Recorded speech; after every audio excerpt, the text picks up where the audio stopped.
Assalamualaikum warahmatullahi wabarakatuh. Jumpa lagi bersama di podcast saya yaitu Dimas Agus Sandra. Kali ini narasumber yang hadir yaitu bersama nama saya Azul Fahri Papahan, saya ada di Ramadan.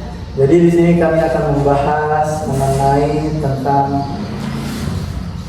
pengertian kebijakan fiskal ya. Jadi kami itu dapat tugas dari salah satu guru pembimbing kami yaitu Pak Riki. Beliau menugaskan kepada kami bahwasanya kami disuruh menggunakan atau membuat video podcast seperti ini tentang kebijakan fiskal. Oke, tidak perlu memperpanjang mukadimah, tidak memperpanjang pembukaan, langsung aja. Untuk para narasumber sudah siap untuk dipertanyakan? Siap, Bu. Siap. Oke, langsung aja. Jadi apa yang Anda ngertiin tentang kebijakan fiskal? Yang saya ngerti itu kebijakan fiskal adalah suatu strategi atau kebijakan yang diterapkan oleh pemerintah demi menjaga pemasukan dan pengeluaran keuangan negara. Lebih lengkapnya itu, Bung, kebijakan fiskal adalah kebijakan yang berasal dari pemerintah yang memengaruhi perekonomian. Di Indonesia, kebijakan fiskal ada pada kewenangan Badan Kebijakan Fiskal atau BKP, Kementerian Keuangan Republik Indonesia. Terus langsung ke pertanyaan kedua. Siapa yang membuat kebijakan fiskal itu?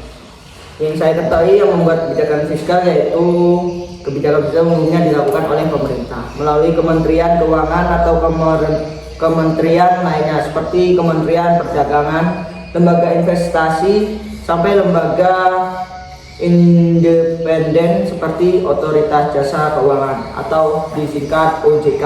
Oh, jadi semua itu yang mengelola OJK ya? Iya. Terus untuk pertanyaan ketiga, Bu, tujuan dari kebijakan fiskal itu apa? Jadi tujuan kebijakan fiskal adalah untuk menentukan arah tujuan dan sasaran dan prioritas pembangunan nasional serta pertumbuhan perekonomian bangsa.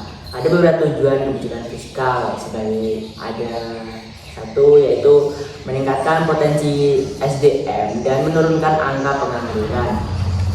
Yang kedua dulu, Bung. Di meningkatkan potensial SDM atau menurunkan angka pengangguran itu pengertiannya atau lebih detailnya itu apa, Bung?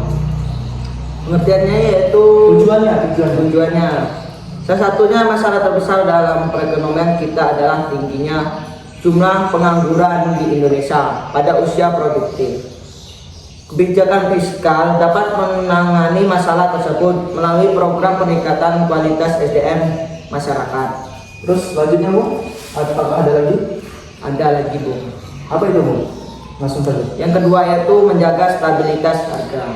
Pengertian lebih detailnya, Bu. Stabilitas harga itu melihat berita tentang kenaikan harga komoditas, mulai dari yang esensial seperti harga bahan bakar sampai hal-hal terdekat kita seperti harga bahan masakan.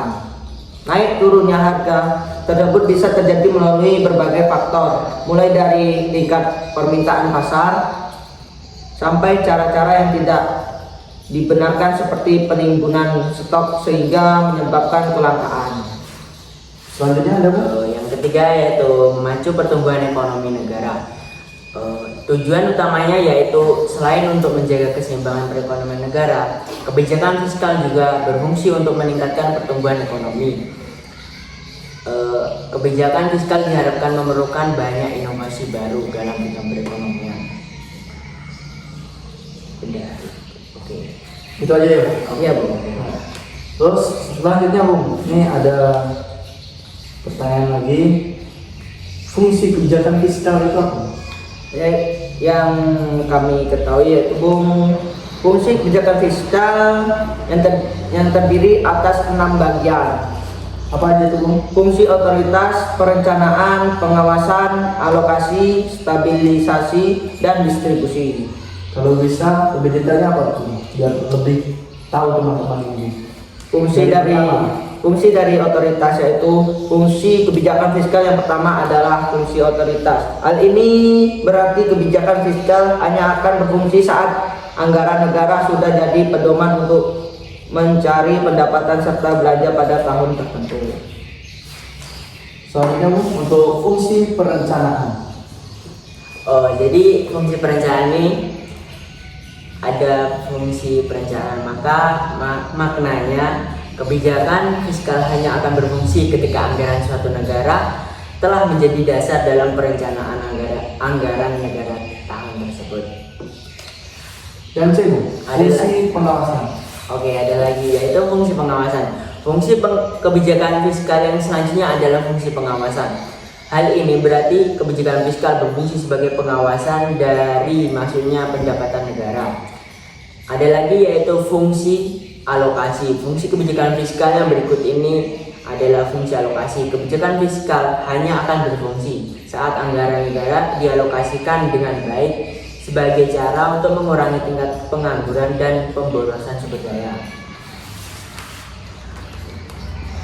Yang selanjutnya fungsi stabilisasi. Fungsi stabilisasi, hal ini bermakna bahwa kebijakan fiskal akan berfungsi saat anggaran negara dimanfaatkan untuk menjaga keseimbangan fundamental dari perekonomian negara tersebut. Yang terakhir ada fungsi distribusi. Fungsi kebijakan fiskal yang terakhir adalah fungsi distribusi. Artinya kebijakan fiskal akan berfungsi saat negara membagi pendapatan negara untuk anggaran-anggaran yang telah direncanakan secara merata pada setiap lapisan aspek kehidupan di negara tersebut. Dan untuk mengatasi kondisi definisi maupun inflasi, kebijakan fiskal dilaksanakan melalui kebijakan tersebut. Dan ini ada satu pertanyaan terakhir, Bu. Apa aja sih macam-macam kebijakan fiskal? Jadi macam-macam kebijakan fiskal tuh ada tiga, yaitu berdasarkan teori, berdasarkan jumlah penerimaan dan pengeluaran, dan berdasarkan penggolongan. Jadi berdasarkan teori ini, yaitu kebijakan ini disusun dengan berbagai pertimbangan yang matang, terutama memperhatikan aspek fungsi dan kegunaannya.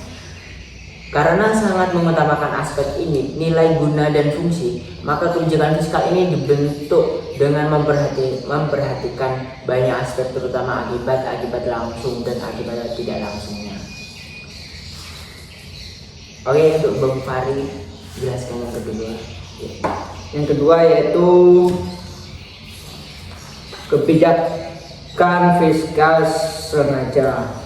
Kebijakan fiskal sengaja yaitu langkah fiskal yang ditempuh secara sengaja saat dihadapkan pada kondisi yang tidak bisa ditebak sebelumnya. Ada lagi yang kedua, berdasarkan jumlah penerimaan dan pengeluaran. Berdasarkan jenis kebijakan fiskal, jumlah penerimaan dan pengeluaran. Jadi itu ya, Bu, macam-macam dari kebijakan fiskal. Oke, mungkin cukup sekian dari podcast kami. Mungkin di lain waktu akan bertemu kembali bersama kami. Kami akhiri. Wassalamualaikum warahmatullahi wabarakatuh.